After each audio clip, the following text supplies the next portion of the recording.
नमस्कार किसान भाइयों, स्वागत है आपके अपने YouTube चैनल भारत का किसान चैनल पर। किसान भाइयों, आज हम आप लोगों को बताएंगे गेहूं की फसल में जो पीलापन आता है वो किसकी कमी के कारण आता है, इसके क्या कारण है आने के और इसके उपाय क्या है।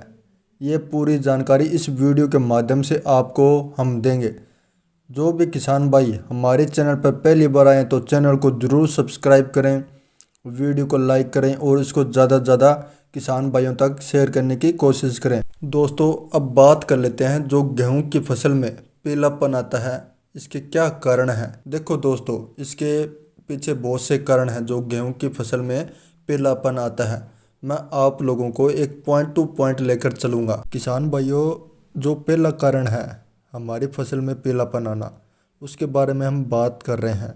दोस्तों, अक्सर क्या होता है जब हम पहली सिंचाई करते हैं अपने खेतों के अंदर, तो क्या होता है अपने खेतों के अंदर जो पानी है वो खुला छोड़ देते हैं। और खुला छोड़ने के बाद में क्या होता है दोस्तों, वो पूरी तरीके से फुल भर जाता है हमारा जो खेत होता है। तो इससे क्या होता है दोस्तों, जो हमारी हवा है वो हवा हमारी जड़ों के पास है नहीं पहुंच पाती। तो इस करके जो हमारी जड़ें होती है वो ज़्यादा से ज़्यादा न्यूट्रिएंट्स से अपटेकन नहीं कर पाती। जो न्यूट्रिएंट्स होते हैं मिट्टी में वो नहीं ले पाती। ये तो इसके कारण जो हमारी पीलापन आता है हमारी गेहूं की फसल के ऊपर, एक तो ये कारण है दोस्तों। किसान भाइयों, अब बात करते हैं दूसरे कारण की। जब हमारी गेहूं की फसल है 25 या 30 दिन के आसपास की हो जाती है तो हम इसमें चौड़ी पत्ती वाले और संकरी पत्ती वाले की हर्बिसाइड स्प्रे करते हैं। तो अक्सर क्या होता है जो हमारी फसल में डबल डोज है गिर जाती है। तो जो हमारी पत्तियां होती है, जो फसल की पत्तियां होती है वो धीरे धीरे पीली पड़नी स्टार्ट हो जाती है। तो ये था दूसरा कारण किसान भाइयों। अब जो तीसरा कारण आता है वो है दीमक, जो हमारे खेतों में लग जाती है। अक्सर क्या होता है किसान भाइयों, जब हमारी फसल की जड़ें होती है अगर आप उनको उखाड़ कर देखोगे तो उसमें जो रूट्स होंगी, जो जड़ें होंगी वो लाल कलर की होगी।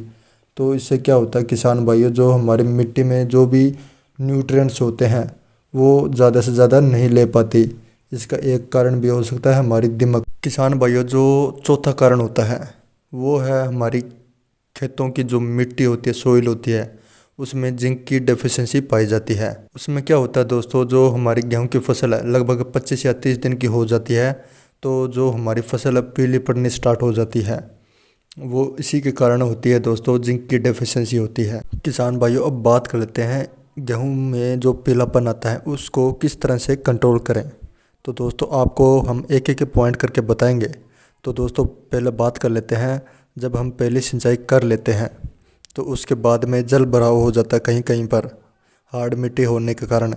तो दोस्तों, इसमें आपको क्या करना है, स्प्रे करने प्रति एकड़ के हिसाब से आपको डोज बता रहा हूँ मैं टेक्निकल है। मैनकोजेब 75% आती है, M45 के नाम आती है। एक तो इसको लेना है, आधा किलो लेना है इसको, और साथ में आपको सल्फ़र लेनी है, चाहिए 90% आ रही हो चाहिए 80% वाली हो।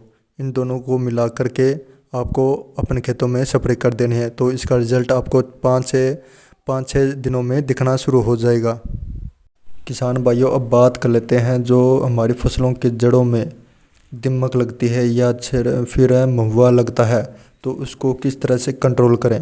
तो मैं आपको टेक्निकल बता रहा हूँ और उस टेक्निकल का नाम है क्लोरोपाइरीफॉस। 20% के नाम से आती है, बाज़ार में आपको मिल जाएगी।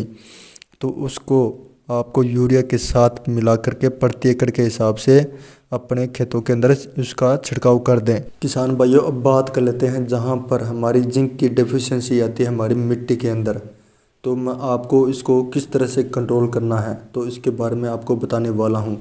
तो दोस्तों, आपको क्या करना है, एक तो जिंक 33% आती है, आपको 10 किलो लेनी है प्रति एकड़ के हिसाब से। मैं आपको डोज बता रहा हूँ, आपको 10 किलो जिंक लेनी है और यूरिया के साथ मिला करके उसका छिड़काव कर दे अपने खेतों के अंदर।